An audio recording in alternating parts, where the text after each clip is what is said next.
思いません。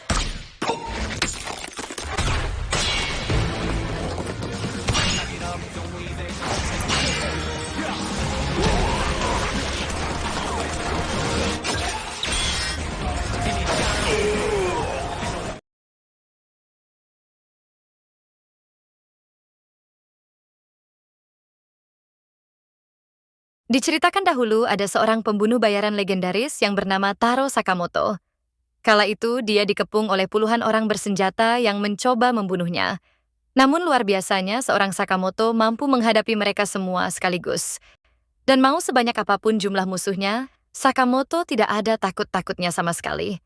Karena kemampuan membunuhnya tidak perlu diragukan, sehingga tak heran dia dijuluki pembunuh legendaris.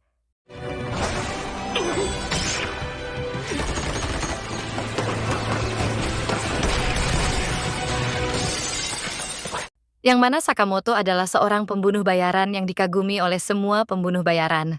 Dan bahkan dia juga ditakuti semua gangster. Sampai di mana suatu hari Sakamoto bertemu dengan wanita yang membuatnya tergila-gila. Dia pun mulai jatuh cinta.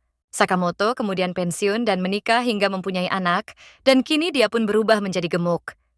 Shin kemudian berpindah ke seorang pembunuh bayaran esfer yang bernama Shin.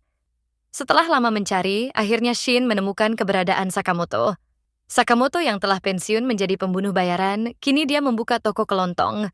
Kala itu seorang bocah menggambar target panahan di kaca toko. Akan tetapi ketika bocah itu akan mengambil panahnya, dia tak sengaja menumpahkan tinta ke celana putih pengunjung. Tentu si pengunjung itu jadi emosi, sehingga Sakamoto pun harus menghentikannya.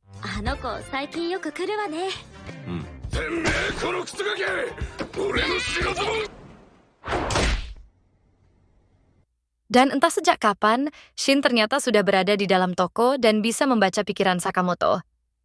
Yang mana tadi, Sakamoto berpikir akan membunuh si pengunjung itu dengan menggunakan ballpoint. Ternyata Shin yang merupakan esfer adalah mantan bawahan Sakamoto dahulu.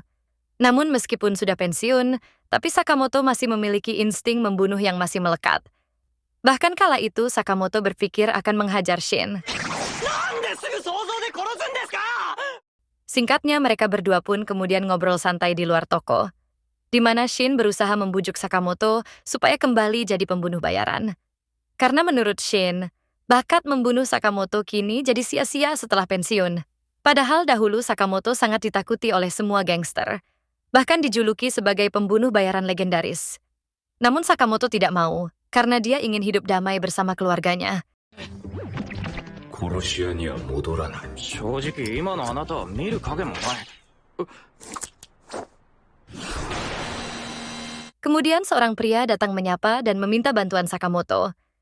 Shin pun beranggapan bahwa Sakamoto menyamar jadi warga biasa untuk memesan pembunuhan. Namun ternyata Sakamoto malah diminta pertolongan untuk memotong dahan pohon. Bahkan dia juga menolong dua anak kecil yang sedang menangis karena rebutan bola. Dan bahkan menyuapi anak kecil, karena si anak tak mau makan sayur. Akan tetapi Shin, bukannya senang karena temannya taubat, dia justru malah terlihat sangat kesal. Shin kemudian masuk ke mobil dan berniat untuk langsung pulang. Akan tetapi saking senangnya bertemu Sakamoto, Shin sampai menghantamkan kepalanya ke setir mobil. Karena meskipun Sakamoto menjadi gemuk, namun auranya masih sama luar biasa. Tak lama kemudian Shin dihubungi oleh si bos yang menyuruhnya untuk membujuk Sakamoto. Si bos memerintahkan Shin agar membunuh Sakamoto, karena Sakamoto tak mau kembali. Namun Shin mengatakan itu tidak perlu dilakukan, karena Sakamoto telah bertobat. Akan tetapi bagaimanapun menurut aturan gengnya, jika seseorang keluar dari geng maka orang itu harus dibunuh. Dan jika Shin tidak bisa melakukannya, si bos akan memerintahkan orang lain membunuh Sakamoto.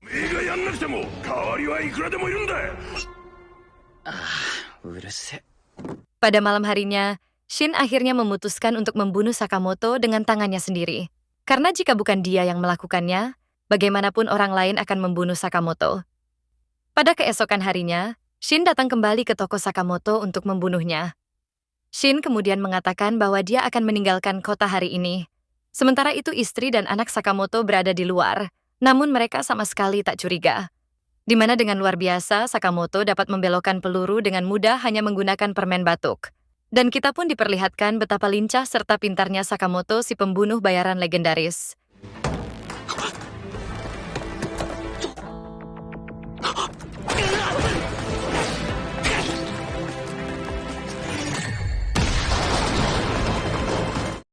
Ketika tersadar, Shin justru sudah diobati oleh istri Sakamoto. Yang mana saking baiknya, keluarga Sakamoto sampai mengajak Shin untuk makan malam bersama. Namun Shin masih bingung dengan semua itu. Dia bahkan mengira makanan itu telah diracuni.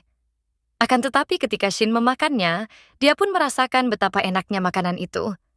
Shin akhirnya menyadari bahwa Sakamoto telah pensiun karena berusaha melindungi momen-momen seperti itu.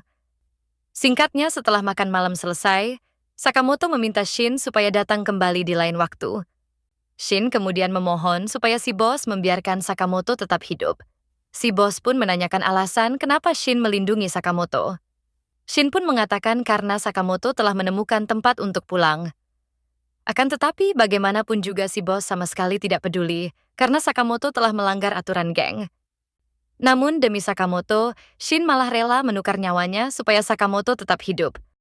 Si bos pun mengatakan oke, namun si bos memikirkan akan tetap membunuh Sakamoto. Di mana dia lupa bahwa Shin adalah seorang esfer yang bisa membaca pikiran orang di dekatnya. Maka karena hal itu, Shin pun kemudian memberontak dan melawan mereka semua.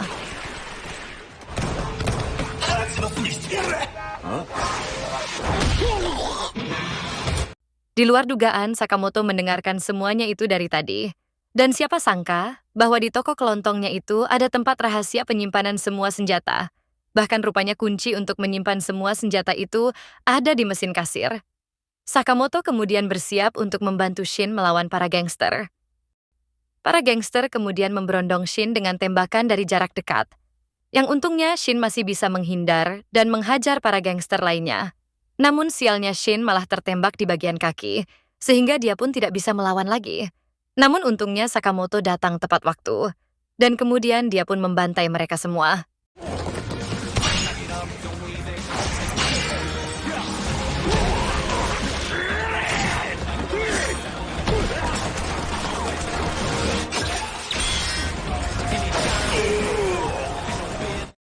Shin yang kepo kemudian menanyakan bagaimana Sakamoto mengetahui keberadaannya.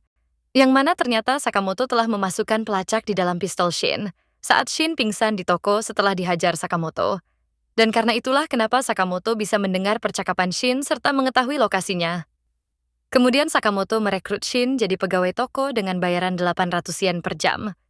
Singkat cerita, di keesokan harinya, Shin pun mulai menjalani profesi barunya menjadi karyawan toko.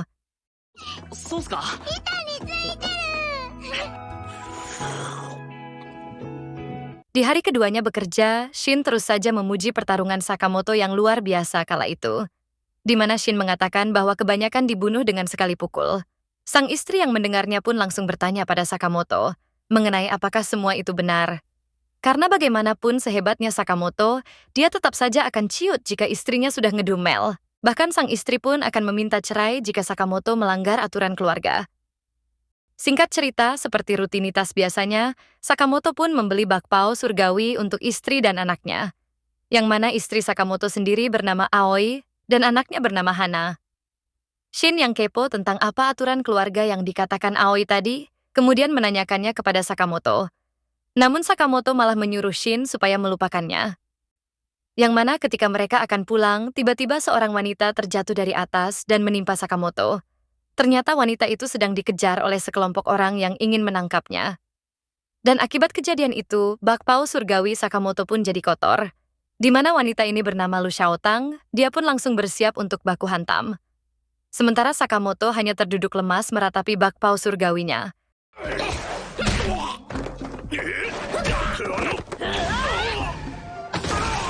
Kemudian sekelompok orang itu pun menyerang Lu Xiaotang, yang mana ketika Lu Xiaotang hendak ditusuk, Sakamoto langsung membantunya. Kemudian salah satu dari mereka kemudian mengeluarkan pistol dan menodongkannya.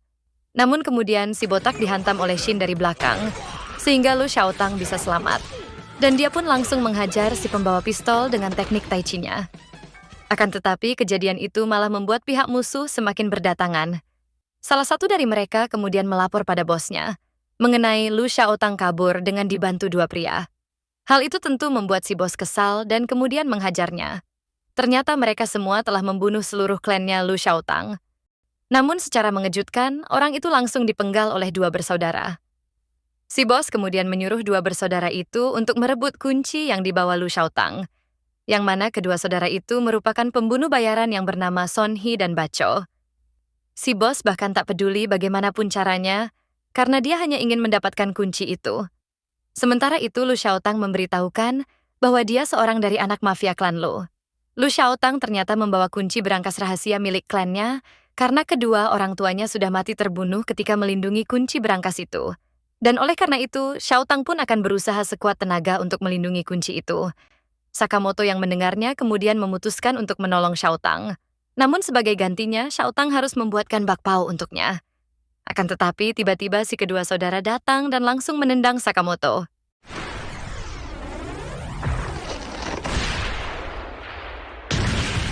Xiaotang lalu memberitahukan Shin bahwa mereka berdua adalah pembunuh bayaran. Yang mana diketahui si kembar adalah pembunuh bayaran yang tidak pernah gagal membunuh targetnya. Dan oleh sebab itu, maka bayarannya pun sangat tinggi. Shin pun mencoba menyerang Son Hee, namun pukulannya masih bisa ditahan. Si kembar pun mengira orang gemuk yang ditendangnya tadi telah tewas. Namun Shin mengatakan hanya pembunuh bayaran amatiranlah yang tidak mengenal Taro Sakamoto. Dan ya, kali ini giliran Sakamoto yang menunjukkan kemampuannya.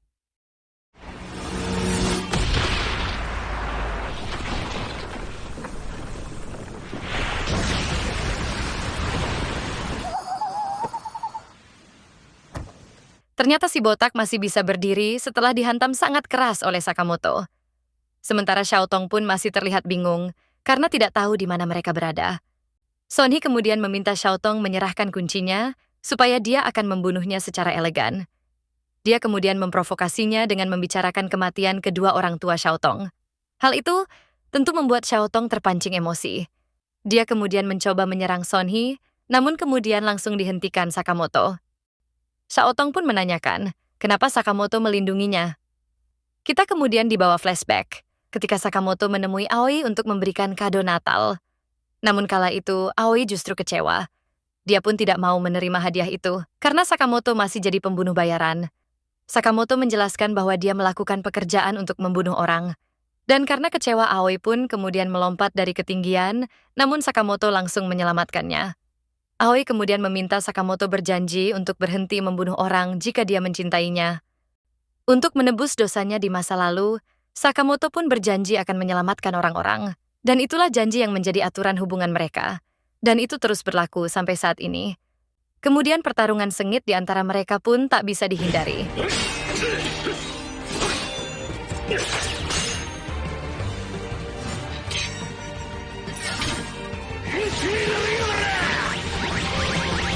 Namun karena lama tidak olahraga otot Sakamoto pun jadi tegang, maka untuk itu dia pun harus ditempel koyo. Si kembar kemudian menyerang Sakamoto secara brutal. Namun semua serangan itu tidak ada apa-apanya bagi Sakamoto. Son Hee pun dibuat bingung, karena bagaimana bisa pria gemuk dapat menghindari serangan itu dengan mudah. Padahal itu adalah teknik pamungkas yang mereka miliki. Sampai di mana Xiaotong pun dibuat penasaran tentang siapa sebenarnya mereka berdua. Hingga singkatnya Sakamoto dan Shin pun berhasil mengalahkan si kembar. Mereka kemudian mendatangi bos si kembar, dan kemudian Xiaotong menodongnya dengan pisau. Bacho dan Son Hee yang kalah pun dibawa ke hadapan si bos dengan kondisi terikat. Namun Xiaotong tidak membunuhnya, dia pun hanya menghajarnya sampai babak belur. Dan karena penasaran, mereka pun kemudian membuka berangkasnya. Yang mana ternyata di dalamnya terdapat zirah samurai yang terawat dengan baik. Dan tentunya setumpuk emas serta barang berharga lainnya. Bahkan ada Fanta yang sangat berharga pun disimpan di dalam berangkas itu. Dan kemudian mereka pun malah memakan bakpao surgawi yang telah rusak. Polisi kemudian memeriksa bekas pertarungan Sakamoto melawan si kembar tadi. Mereka pun menduga telah terjadi pertarungan antar anggota geng mafia. Sementara itu Xiaotong pun ikut bekerja dengan Sakamoto menjadi karyawan. Sedangkan Sakamoto malah sakit kepala yang membuatnya tidak banyak bicara. Dan Shin kini menjadi bagian keluarga mereka, dan tentunya dengan aturan tidak boleh membunuh. Sementara di sisi lain, kepala Sakamoto dihargai 1 miliar yen oleh organisasi yang bernama JAA, atau Federasi Hitman Jepang, yaitu organisasi pembunuh. Sekian alur cerita kali ini. Jika kalian suka dengan alur ceritanya, jangan lupa untuk like, share, komen, dan subscribe. Jangan lupa juga nyalakan lonceng notifikasinya supaya tidak ketinggalan cerita menarik lainnya.